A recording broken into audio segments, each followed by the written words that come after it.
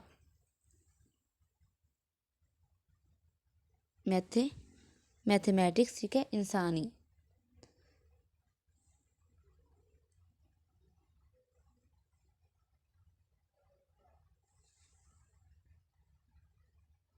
Sorry students, geography کے بعد تھا ہیومینٹی، یہ میں نے دیکھا نہیں، انسانیت میں کیا بتایا گیا ہے کہ اسلام میں ہر مسلمان مرد اور عورت کے لیے علم کی تلاش واجب ہے۔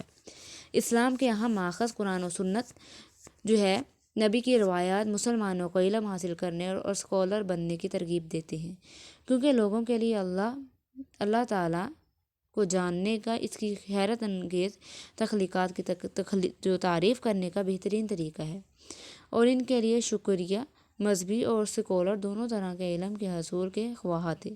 اور جو ہے مسلمان اس کے مشن کے چند سالوں کے اندر ہی ایک عظیم تہذیب پھیل گئی اور فروغ پذیر ہوئی۔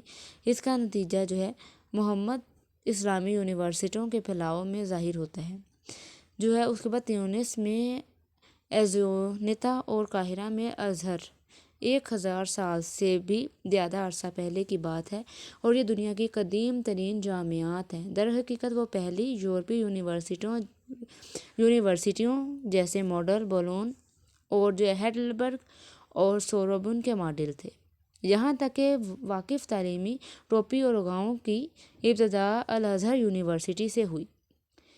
مسلمانوں نے جغرافیہ، طبیعیات، کیمسٹری، ریاضی، طب، دواسازی، فن تعمیر، لسانیات، فلکیات اور جیسے بہت سارے شعبوں میں بڑی ترقی کی۔ ٹھیک ہے، اس میں علم کے بارے میں کہ ہر قسم کے علم کے بارے میں بتایا گیا، اور کب سے جو ہے یونیورسٹیاں بھی قائم کی گئی، اور جو ہے دینی علم کے ساتھ یہ علم بھی سیکھا گیا۔ نیکسٹ ہے میتھمیٹکس، حساب۔ اب اس میں کیا بتایا گیا ہے کہ ریاضی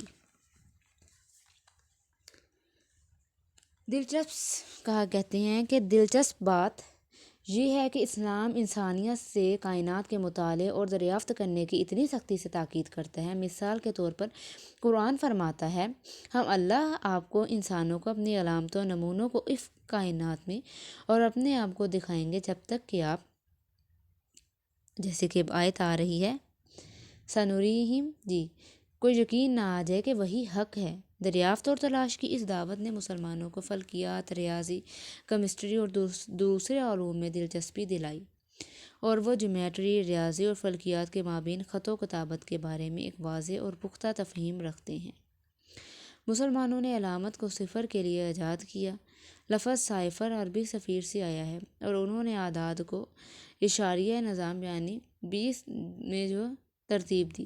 اضافی طور پر انہوں نے اس علامت کو ایجاد کیا کہ وہ کسی نامعلوم مقدار یعنی ایکس کی طرح متغیرات کا اظہار کریں۔ پہلے عظیم ریاضی دان الخوارزمی نے الجبرا کے مضمون کو ایجاد کیا، جیسے دوسروں نے بھی تیار کیا، خاص کر عمر خیام الخوارزمی کا کام لاطینی ترجمے میں ریاضی کے ساتھ عربی ہندسوں کو اسپین کے راستے یورپ لایا۔ لفظ الگورتھم ان کے نام سے ماخوذ ہے۔ مسلم ریاضی دانوں نے جیومیٹری میں بھی عمدہ کارکردگی کا مظاہرہ کیا، جیسا کہ ان کے گرافک فنون میں دیکھا جا سکتا ہے، اور یہ عظیم البیرونی تھا جس نے قدرتی تاریخ حتیٰ کہ ارضیات اور معدنیات کے شعبوں میں بھی بہت عمدہ کارکردگی کا مظاہرہ کیا۔ اور نیکسٹ ہے میڈیسن۔ اب اس میں ادویات میں کیا کہا گیا کہ in Islam the human body is a source of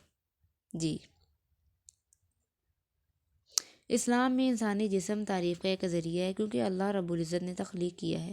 یہ کس طرح کام کرتا ہے، اسے صاف ستھرا اور محفوظ رکھنے کا طریقہ، بیماریوں کو اس سے حملہ کرنے سے کیسے روک سکتا ہے یا ان کا علاج کر سکتا ہے۔ اب میڈیسن بیماریوں مسلمانوں کے لیے اہم مسائل رہے ہیں۔ خود پیغمبر اسلام نے لوگوں کو اپنی بیماریوں کے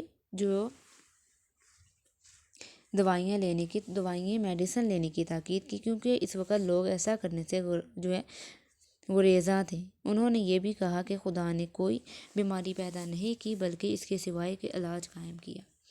اب ہراپا جب اینٹی ڈوٹ لگائی جائے گی تو خدا کی اجازت سے مریض ٹھیک ہو جائے گا۔ یہ مسلم سائنسدانوں کو تجرباتی قوانین کی کھوج، ترقی اور ان کے اطلاق کے لیے حوصلہ افزائی کرنے کا کہتا ہے۔ اب نیکسٹ دیکھیں ورسز آف لیسن 10۔ اب اوپر میڈیسن میں یہی بتایا گیا ہے کہ اگر بیمار بھی کوئی ہو جائے تو ادویات بھی ہیں، اور اسلام اس بات پر زور دیتا ہے کہ آپ علاج معالجہ کریں، اور آپ کو جہاں تک میڈیسن کی دوائیوں کی ضرورت ہو آپ اس کو بھی استعمال کریں۔ ٹھیک ہے، اللہ سے بھی دعا کریں سب سے پہلے، اور اس کے بعد علاج معالجہ بھی کریں۔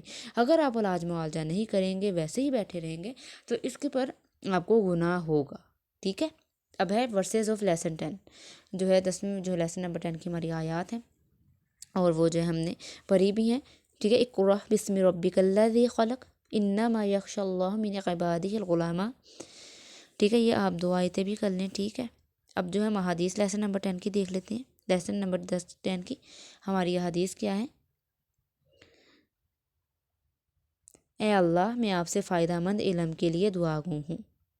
ٹھیک ہے، O Allah I ask you for beneficial knowledge. اے اللہ، میں آپ سے فائدہ مند علم کے لیے دعا گو ہوں۔ نیکسٹ آیت ہے، حدیث ہے، نبی کریم صلی اللہ علیہ وسلم نے یہ دعا فرمائی۔ ٹھیک ہے، نیکسٹ کون سی ہے؟ جو بھی میرے بارے میں جھوٹ بولتا ہے اسے جان بوجھ کر بولتا ہے اسے جہنم میں جگہ دیں گے۔ یہ ابن ماجہ کی حدیث ہے۔ تو فرمایا کہ جو بھی میرے بارے میں جان بوجھ کر جھوٹ بولے گا، جھوٹ باندھے گا، تو اس کا ٹھکانہ جہنم ہے۔ تو اسٹوڈنٹ یہاں پہ لیسن نمبر 10 بھی ہمارا کمپلیٹ ہو گیا۔ لیسن نمبر 9 سے ہی وہ چلتا آ رہا تھا۔ ٹھیک ہے، تو knowledge and its Islamic concept, تو یہ اسی سے آپ کا لیسن ہے۔ اس کے بارے میں آپ کے اسلام کے بارے میں نالج اور اس کے کنسیپٹس بتائے گئے ہیں، اور آیات حدیث بھی 2 کر لیں، مطلب کہ جس میں آپ کو پہلے بھی بتایا ہے کہ بالکل ایز اٹ از کرنی ہوتی ہیں آپ نے، اس میں کوئی بھی چینجنگ نہیں ہوتی، کیونکہ قرآن جیسے نازل فرمایا ہے اللہ نے اس کو اسی طرح رکھا جائے گا، تبدیلی نہیں کی جائے گی، بالکل اللہ ہمیں اسے محفوظ بھی فرمائے۔ تو آپ اچھے سے وہ کریں، اور یہ اس کے بارے میں آپ یہ آیت بھی دیکھ لیں، انما یخشی اللہ من عبادہ العلماء۔ علم کے بارے میں بھی یہ آیت آ سکتی ہے، اور اللہ کے خوف کے بارے میں بھی آ سکتی ہے یہ آیت۔ تو ٹھیک ہے اسٹوڈنٹس، اور ہمارا لیسن کمپلیٹ ہو گیا۔ اچھے سے آپ اپنا لیسن لیں، ہینڈ آؤٹس ریڈ کریں، اور اللہ پاک آپ کے لیے آسانی فرمائے۔ ہم ملتے ہیں نیکسٹ لیکچر میں، تب تک کے لیے اللہ حافظ اسٹوڈنٹس۔